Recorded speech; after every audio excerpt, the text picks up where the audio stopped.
Good evening. It is January 5th, 2017. It's 5 minutes past midnight. I'm Ramon from Bold Like a Leopard, struttingleopard.blogspot.com for the blog. And you have Bold Like a Leopard with bold in caps on Facebook. That's my page. And I'm going to talk to you today about a series I'm doing on the blog, evaluating each of President Obama's different policy sectors and where he went wrong and where he may have gone right. I'm trying to be fair, even though I never supported this president. But I think he does deserve like a full evaluation. I don't think I'm going to be able to evaluate everything, but I'll start with what's most important in the minds of most voters, and then I'll work my way down. Even though to me, I think the Obamacare was probably the most important issue, the health care changes that he made. And I'll also talk about one other topic, and I hope I'll leave enough time for it. I can't talk for very long. I do have to wake up a little early tomorrow. But that one will have more to do with the future of the progressive left, which would kind of be like giving advice to your adversaries in my case. But here it goes. What motivated me to write first about the jobs issue was the reaction of many people to the election in November, the actual vote, and as it was happening. And I think it's very interesting to just recall my experience that evening and into the night, and just discuss with you why I believe that people's reactions they reflect an illusion that has been in place for years under this President Obama, that he's actually done them a favor just by being their commander-in-chief. Now, let me set up the scene. I had a drive back from work. I don't remember. I think it was after a session. I take a martial arts class, part-time. It's a very good exercise. And I came out of that class, and everybody was very nervous on that day. Of course, it's a Tuesday, so people didn't even want to talk about it. And then I drove over to the local supermarket, and I decided I want to buy just a bottle of liquor. I'm not going to care who wins. I'm just going to have fun that evening, which is what ended up happening. I might get to that part. I don't think that's like the key part. Me actually drinking during the election results, which I think I downed about 7 rum and cokes. But that's okay. So I already talked about that. That's about it. But the actual waiting in line, people were kind of were buzzed in a different way. People were buzzed that this is happening, and they were waiting to get home and go and turn on the TV. And I remember getting near the front of the line, and a guy who was probably a little younger than me was talking about how the election is going on and that he's hearing the votes on the radio and whatever. I think he had a radio in his ear with headphones. And, people were like, well, it's about to end, isn't it? I mean, it's going to be over, and she's going to be president. And then the guy's like, oh, no, they say Trump is doing well. So the cashier behind the counter, now this is the liquor section, she says, she's doing well? I mean, he's doing well, meaning Trump. And then she gets this panicked look on her face, and somebody's like, well, he could still lose. And she's like, well, if he wins, I'm moving to Canada, which is, that's a cliched phrase we've been hearing from a lot of celebrities. And that's where I'm going to stop the story, because it doesn't matter what happens after that. What matters is who's saying they're going to move to Canada. It's a woman who's working at a liquor store on election day, and obviously not having a good time of it. There wasn't that crazy of a crowd, but there was some good business that day. But obviously, this is a woman who for one thing, she was in her mid-40s. And it sort of brought to me this this moment of acknowledging something I was noticing for a while, that I'm walking through these grocery stores and I'm seeing people that are even my parents' ages, or my dad's age at least. I mean, my mom's passed away a few years ago, but you know, in their 60s, maybe a little younger, in their 40s, 50s. But these are people that are even past their best working years and may have children, and they're working in grocery stores, stocking shelves, or working at the checkout line, and there's fewer and fewer checkout line jobs because it's becoming automated. So they have to stock shelves. They have to do this labor that's certainly low skilled. When I was at least when I would watch a film as a kid, usually the stock clerks were stock boys. They were people under the age of 20, maybe in their, or maybe even in middle school. It was a job meant for people who did not have any skills and hadn't been in the workforce yet. So I do go in Bold Like a Leopard and Strutting Leopard's blog. I do go a little into depth about this whole issue that you have job growth under Obama has occurred, but as Zero Hedge and I believe his own economist, Alan Kruegman, have reported, most of it is in alternative jobs. And unfortunately for Americans, for Obama it doesn't matter. I mean, he's never going to have to work in one of these jobs again. He's already punched his ticket to prosperity, and he will, and maybe deservedly so. I mean, he is cut out to be a public speaker, maybe a presenter, somebody who, you know, I think he is going to have a major role in the media. He has that natural magnetic personality, which you can't take away from him. But what has he done for the common wage earner? He hasn't done much. These alternative jobs, working at a liquor store, not even an actual liquor store. This is a liquor store within a supermarket.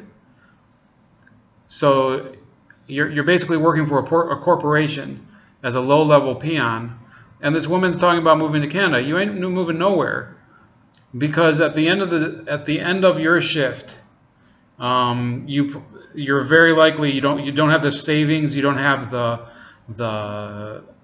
you don't even have the possessions to take with you, and you've never thought this through. This is the type of statement I think that was pathetic coming from celebrities, because they knew it wasn't going to be in their best interest to move to Canada, because they can still prosper in the United States even under a government that's not necessarily to their liking. They have plenty of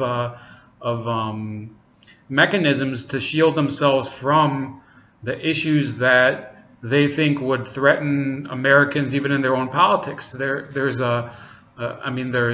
all these politicians, for example, Nancy Pelosi. It's been known for I think well over a decade that she employs illegal immigrants as workers in a number of her estates. I think she owns a vineyard somewhere in Napa Valley or something. I read that. I can, if somebody wants to ask me, I can find the evidence. Okay, and by find the evidence, I don't mean making it up. It's a documented fact, and for those people, it's a disingenuous way to show their defiance by saying, yes, I'm going to move to Canada because I'm not going to stand for this type of crap from Donald Trump. So, okay, good for them. They actually have the capability to move to Canada. Samuel L. Jackson, for example, said he was going to move to South Africa. There's really nothing stopping him. I'm not trying to, I like Samuel L. Jackson. I like his work. I like Jamie Foxx. I like a lot of these actors and comedians, and even some of the ones that, I mean, Sarah Silverman. She's not my type of comedy, but I think that she's had a long string of successes. I don't care whether she does move or she doesn't, but I don't see what was the issue that she can't come through with her promise. Okay, so that's them. But this lady working at a cash register at a liquor store, that's obviously not somebody capable of doing that. So what I go into in this and this short analysis. I'm not making these very long, and I'm going to do a number of topics. Some of them will be topics that maybe you don't care about as much, but I did start with jobs because I think that was the main topic that drove this election to where it ended up. It ended up being a decision between which candidate could better bring growth in the job market as president. So obviously, if the situation had been better, if people were not working these alternative jobs, I do believe that President Obama would have been able to garner a lot more support for his preferred candidate, Secretary Clinton. But it just isn't the case. And I'll tell you another reason slightly related to this, not entirely. Why is it that President Obama was not able to inspire people on that topic, the job topic? Well, it's not just the fact that these jobs that he has caused to grow, these sectors that he has caused to grow, which are temporary employees, contract employees, minimum wage earners, those are the jobs he's been able to get. The other reason is that he had a lack of enthusiasm for brand America. And if you want to talk about what is brand America, the basic premise is, okay, you're the leader of a country, but you're not just filling an office and you're not just performing a function. You're the symbol of what that country is capable of.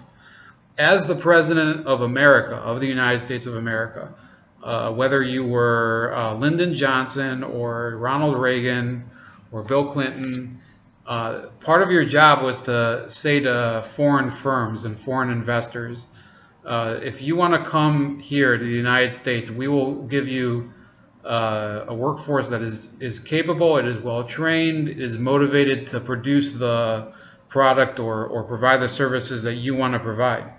Okay, and that in turn yields a return that you're investing for what you're investing into our economy, and that was the role that President Obama did not embrace to the degree that other world leaders have embraced, and now Donald Trump has fully embraced, as you can see by his engaging with Carrier and with a number of other firms such as Ford. And what was that other company? There was the Japanese company, the telecom giant, that promised to invest $50 billion. We'll see how much of it turns out to be true. I'm not saying that Mr. Trump is going to fulfill all of his promises, but what we are seeing is, and I don't want people to say that you know I'm promoting marketing as an approach for the president. I'm just saying that it is part of the responsibility. You have to pitch the United States brand America. And I did put an example of another world leader, Prime Minister Modi of India. I know I work with a lot of people from India. You know, not all of them are great, but a lot of them are very motivated people. They do take their career development very seriously. And Narendra Modi, the Prime Minister of India, he decided back in 2014 he's going to start a campaign called Make in India. And it has propelled them to now be talking about surpassing China in world steel production, which they haven't achieved yet. But that goal setting, that marketing, that confidence. You know, I'm not saying that everybody should be like India. I think India itself is itself sort of a flawed country. I talked to the Indian workers that work at my company. I think that they're not delusional about how good or how bad their country is. Mostly because they live here. I think they have the freedom to what's the word? They have the freedom to comment a lot more here without having to.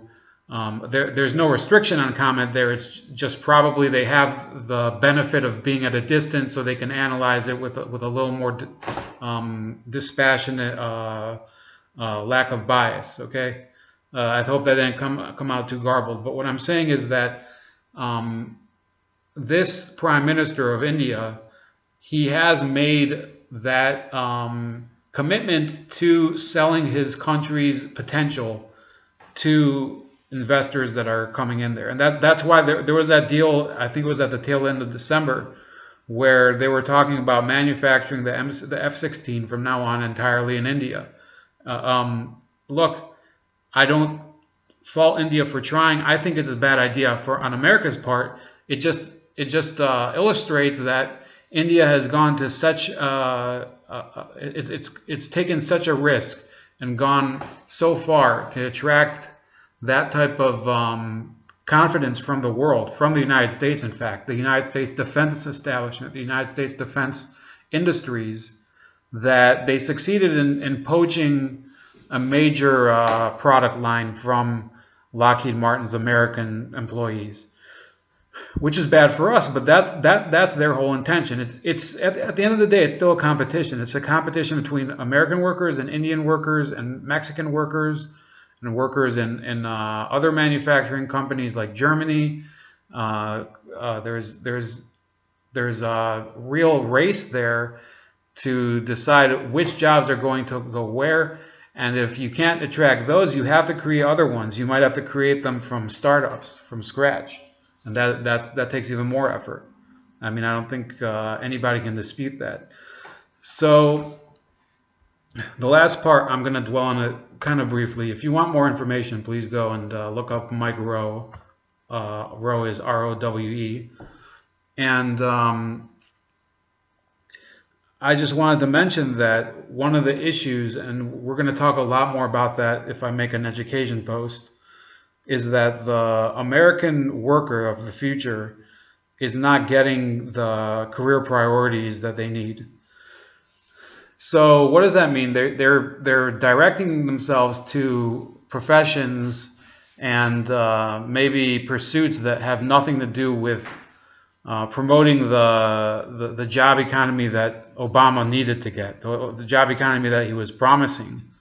And look, I remember he went on, I think it was either TV or PBS or just it was a webcast or something, and they were asking him, is it worth it to get a liberal arts degree now in this economy? And he still said yes. What he really should have said was that if you're that passionate about it, you should be open to having to struggle with it, because it's not easy. And maybe he did make some sort of comment like that. But I know I'm trolling you with this shirt, a lot of you people, but you know, it is another over a week, so you know you're going to be seeing a lot more of this next week when I'm making another one of these videos, or there might be more videos between now and then where you'll see more cowboy shit on me. But we're talking about Obama never made that commitment to giving America's youth the career advice that they needed. It's almost like that guidance counselor that you have in high school. And I had a guidance counselor too, and he was a nice guy. Very different from Obama, a very old white guy. But he had the same message as Obama. You should follow your passion, and you should be engaged in the things that interest you. Well, the things that interest you don't interest career managers. They don't or hiring managers. The things that interest them are the things that produce for their industry. So Mike Rowe's foundation, Mike Rowe Works, is a group that provides scholarships to people trying to learn trades. And there's a well-documented shortage in the building trades that's been going on for decades. Forbes actually, they found that the majority of tradesmen, we're talking about building trades such as electricians and plumbers and the like. So those people, their median age is already above 45 now.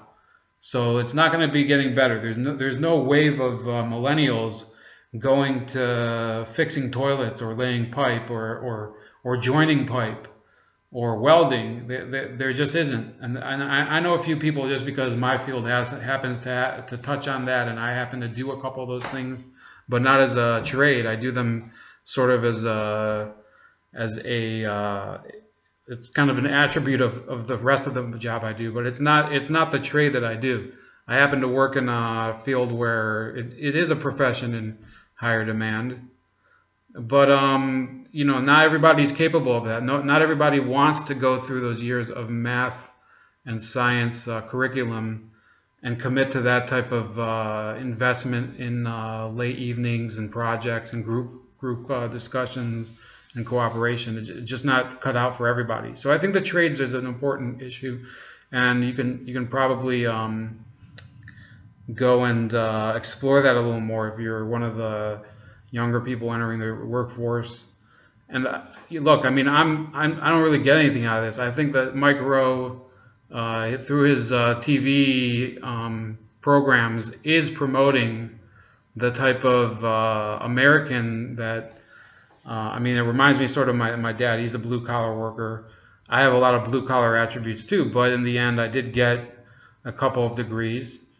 But the blue collar worker is going to be they're going to be in demand one way or another. So it's either you work in it, being the young Americans, or we will import that labor, and you will watch those people from whatever country it is. It could be from Central America, it could be from even further abroad, maybe Asia, China.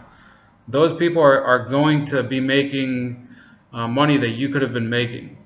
And at this point, if you go into a trade, just so you know, some plumbers, they make hundreds of dollars an hour. Well, most of it goes to most of it could go to their company or their union or anything, but they still end up making an hourly wage that's way above any other profession available out there. I'll have to check. I remember I used to have a different job where I had to deal with prevailing wages and things like that. And plumbers was, I think, far and away the highest. But it could be something changed, or I forgot something. So that's it for our topic of Obama and jobs. I did give him a C-. Why didn't I give him lower? Because he did create jobs. Okay, if we're gonna be consistent, I'm not trying to come here and say fuck Obama, even though that's something I would like to say. You know, I don't think he did me specifically favors. It was a lot of it was kind of the decision of me that led me to have a few and then, you know, obviously the help from God and everything, and you know, and him providing the circumstances for me to succeed and everything, and getting those opportunities. I think everything does come from God, but you do have to put the effort in. And if you I mean, I think it's a partnership, whether you're believing that your fortune comes from God or your fortune comes from a politician. If you don't put any input, then your faith is misplaced.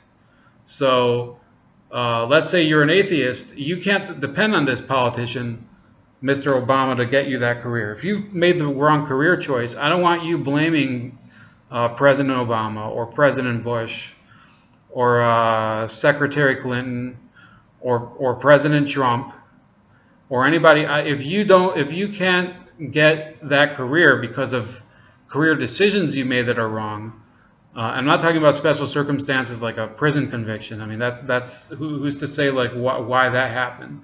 But if you're a person who's has a clean record and has no issue like that, I don't want to hear you saying anything where you're blaming person A or B that you can't find a career. Now, if you did make the right career decision and there's no available jobs in it, then you're just going to have to try harder. You know, I think what Trump is doing is a positive thing. We're going to have to see if it does succeed. I think it's in the interest of everybody that there are more of these long-term careers that are not the alternative job sector that Obama did bring to the country. So that's it for my evaluation of Obama's job policy. And I'm going to turn to a different topic that's been burning me for a long time, way before I start. I mean, I've only started doing videos. And that's the progressive left Bernie supporters. Okay, that doesn't include all the progressive left. I think some of the progressive left abandoned him. And I'm gonna have to apologize here, but you guys have to get your fucking act together and Bernie is done. Okay, I don't, and I'll go into that a little more in a second. I'm not saying he's done, but I'll talk about that in a second. But what I'm saying he's done being your leader. He's not done with what he's doing, but you need a different leader. And I'll tell you something I don't really talk about that much because I'm not, you know, it's sort of irrelevant now. The person that I donated to, and I'm definitely not a progressive person. I oppose probably the 80% of the progressive ideals that Sanders promoted. And I actually thought that he was covering up a lot of his real ideas. I don't think that he was fully honest with what he wanted to do with respect to you know, wages and respect to regulations and things like that. I think he was kind of holding back.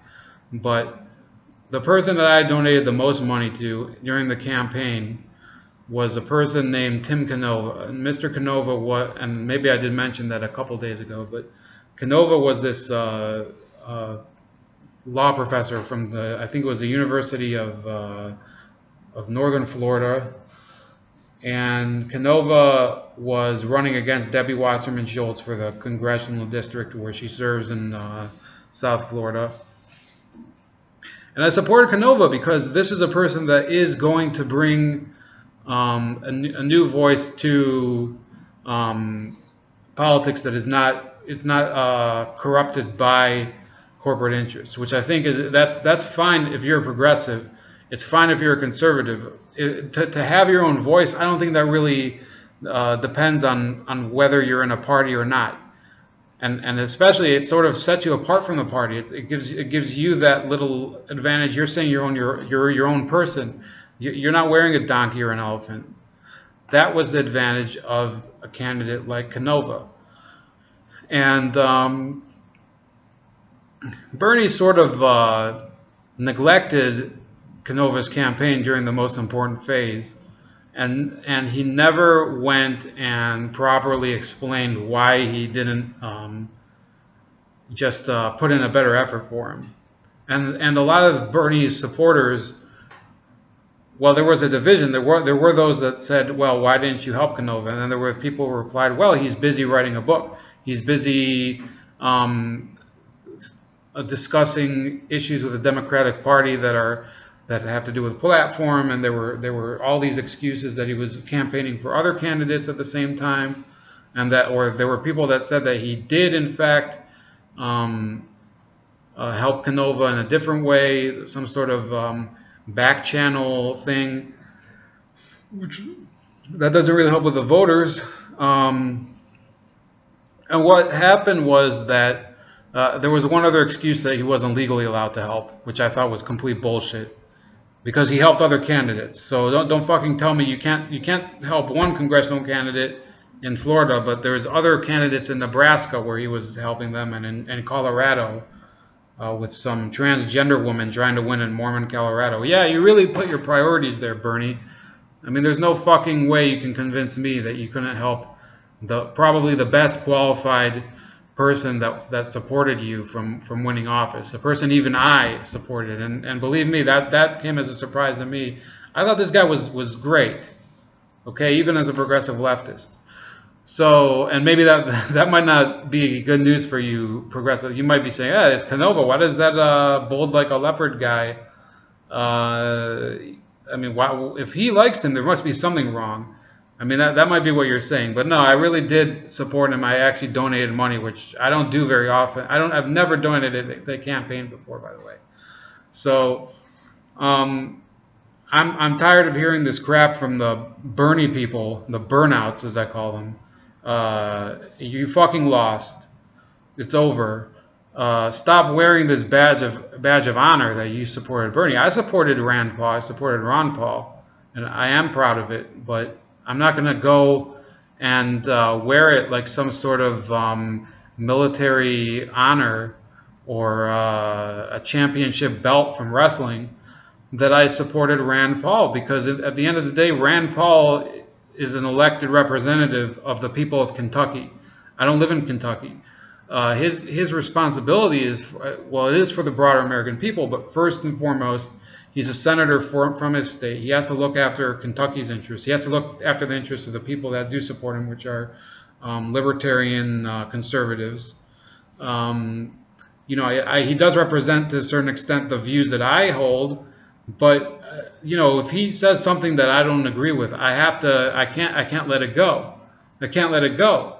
And when you idiots, you're watching this Bernie Sanders, he basically went and shredded his entire reputation, or it should be shredded by now, but you just don't, you refuse to accept what he's done. When he did this campaign and inspired people, I kind of looked from the side and I said, those that really believe this fucking retard, this cotton candy haired moron, they're in for a massive disappointment, something that they've never received, okay? And I do respect a lot of them, and I'm saying it to your face. I'm not calling you the basement dwellers like Hillary Clinton did. I respect you because you don't buckle to somebody else's point of view, which is the Clintons. I don't respect you because you don't accept what's happened, which is that Bernie Sanders did in July a career move that I think that sets him up to be the bitch of the year at least. He's the bitch of 2016. When you lose a campaign the way he did, through all these manipulations and lies and underhanded techniques and leaking questions and apparently voting irregularities I've heard about in California, which are going through legal processes, so we can't say for sure that they're true, but when you lose that way and you have that sort of cloud hanging over it, and you support the very person who fucked you, Bernie, over, fucked you in the ass, okay? And this will be the most, I don't care anymore if there's kids watching, okay? I'm saying this to you, the Bernie people. I'm going to put a parental advisory graphic on the thumbnail. I'm saying it, you can go fuck yourself if you're going to pledge your loyalty anymore from this day forward to this clown. Okay, so you supported him in 2016. From now on, you support a person who at least has a future for your movement. Okay, now I'm not telling you to abandon your ideals, but you have to find a new leader. Look, Bernie, I said he's done. I said I don't respect him. I said he kind of sold out. The House thing is for sure true. I think he fucking took some sort of payoff to keep his mouth shut. The fucking Clintons must have told him they're gonna like chop his nuts off and use them as Rocky Mountain oysters or something. But I don't. Okay, so that's fine. Okay, if he compromised himself, look, the man is 73 years old or something. I don't even remember. It's either 73 or 74. I don't expect him to risk his life for a failed crusade. But you know, the man is done. You have Tim Canova. You have Nina Turner's actually from Ohio, by the way. I think, you know, I may not agree with her positions, but she's one of the cleanest politicians in Ohio. Okay, so you have people, and you have to move away from this Bernie clown and stop using him as your standard bearer. And Elizabeth Warren, even worse. You know, don't tell me. And I've supported Native American causes. You know, it's not something popular among conservatives. I actually wrote a post opposing Trump's Pocahontas remarks. I said, you know, it doesn't help anybody. It kind of helps you because it makes her look like the moron that she is. But the American Indians don't need your ridicule, and they don't need Elizabeth Warren's bullshit either. And all of her other crap about income inequality when she herself was making a fortune working as a faculty member at an Ivy League college at Harvard. So you need somebody fresh. I think Nina Turner, and this is from somebody who's not going to vote for her. I think that she could be the answer. She has to win another office, but you're going to have to help her instead of clinging to your stupid safety blanket, your Bernie blanket. Burnouts. Now, why do I say he's not actually done? look, the issue of him running for president, I don't think he's going to get another run for president. He's going to have to really contend with, I would say, people that are going to be more cutthroat than him. That's what I'm trying to say. It has a little to do with his age. I don't think he's going to have that spring in his step, and I don't think he's going to want to run again. It probably took a lot out of him emotionally and physically to fly around the country and appear before thousands of people. And to be fair, he did accomplish much for somebody who didn't start with a lot at the beginning of his campaign. And I did read his book. And I could talk to you about Bernie Sanders topics, a lot of other issues that I had both with him and things that I respect him for, which, now I hardly have any respect for him. I think what he did by endorsing Hillary Clinton, that sort of that flushed all the respect I had for him down the toilet. But why is he not done? Look, the United States Senate as it currently is, unless this Ted Cruz term limit proposal actually works, which is very doubtful. The senators are not going to want to limit their terms because that's their money bag. Being in the Senate is their money bag. What these Sanders people, they shouldn't be trying to pitch him as the next president, but they should remember that a lot of people serve in the Senate to a very old age. There was Bob Byrd, the senator from West Virginia, the Klansman that was hugging Hillary Clinton, and he was her mentor. I think he died at age 96 or something. He'd retired or something at the end, but he wasn't retired for long. He was in the Senate for something like 40 years. It was something like retarded.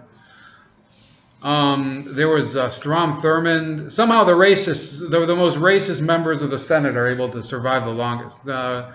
So Strom Thurmond lasted from the 40s till I think he was a congressman in the 40s, but he lasted in politics from the 40s till 2003 or something. It was, you can survive in the Senate because you only have to campaign every 6 years, and you only have to do it in your home state. And typically, who else was that? Arlen Specter guy, the guy who flipped 1 year from Republican to Democrat. The guy was old as fuck. So Bernie is not going anywhere, and by that I mean he's not disappearing, and he's not going anywhere. He's not gonna be president. It's over.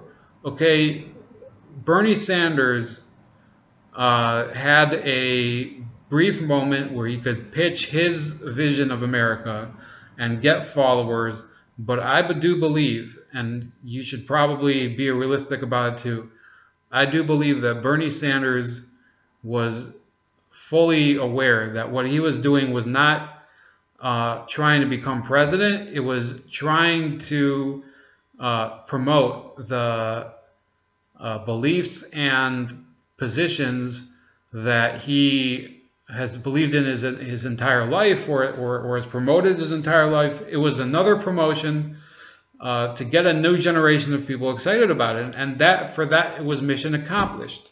That's what you do have to understand. What he didn't do, and that's what unaccomplished the mission, was to hold true to those ideals. And when you support a candidate that has done her utmost to fabricate and be an imposter to those ideals, like Hillary Clinton through her family's bizarre web of white-collar crimes and everything, through her triangulation with Bill during the 90s, where they were telling the progressives we're doing A, but actually we're fucking the poor or something. The welfare reform that progressives to this day hate. This is not the person that really validates Senator Sanders' positions, and a lot of his fans knew that, and I think that's why the enthusiasm didn't transfer to the Clinton campaign when he endorsed them. And it's understandable. People don't want to settle for This wasn't even second best. This was a person who was a very poor and unconvincing imitation of the Sanders brand.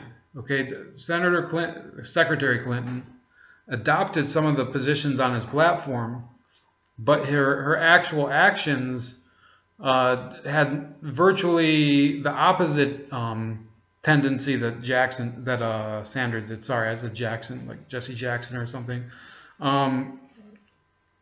Yeah, you have to get the fuck out of Candyland, Sanders fans, and you have to come back to the real world. It's over. You have a new president, and that president's going to be accomplishing things that are going to make you uncomfortable. And if you want to have a future, you have to pick somebody who's able to adapt to it, maybe learn how to criticize things that are, apropos to the time. If you want to criticize this Donald Trump appointment to the Secretary of State, this Rex Tillerson, I think you have plenty of things that you can say about them that are fully acceptable to anybody. His ties to Putin, or the thing that people are emphasizing, which is a problem. But his ties to the oil industry, which I believe are not helping, they've never helped American foreign policy. Oil companies have never helped foreign policy in the United States. So you have a couple openings where you can come in and say, look, I'm going to be the new face of this party or of this movement, the progressive movement, and I'm going to talk about the things that do impact the lives and aspirations of everyday Americans. I'm going to offer constructive criticism for this president. And that's not what they're doing now. That's not what the Democrats, and certainly not what progressives either are doing. They're being histrionic, and it's going to backfire. And you're still clinging to cotton candy head, Bernie. The guy, give him a break. It's over. The race is over. He's lost. He can't be that standard bearer anymore. The person who needs to be the standard bearer is the same person that needs to make the correct career decisions, and that's you. That's the viewer. That's the reader of my blog, right? You're reading it. You're gonna be talking about ways that you can make yourself be your job advocate. You're not going to have this orange-haired television celebrity being your job advocate because he's an advocate for the investor. He's an advocate for the industry. You're the advocate for you. Now you can have confidence that he'll help you get the opportunities that you need to get, but it's on you to grab those opportunities. So until next time, it's bold like a leopard. I did run long again, like I always do. It's almost 45 minutes long. But we'll talk again, and hopefully, once Obama is out, I think I will have about 5 of these done, both the blog post and the video. And we're going to talk about them, and it will get hostile at times. And sometimes I think I am going to have to admit certain things that are good about him, but I just haven't seen them yet. He hasn't really shown me that many good things that he's done. But I'm not gonna go here and try to demonize somebody who's going out of office, and he's not gonna be of any impact, at least in the direct sense, to American policy soon. So until next time, it's Ramon, bold like a leopard. That's BOLD in caps, and struttingleopard.blogspot.com. Bold Like a Leopard is on Facebook, and we'll see you next time. Stay bold.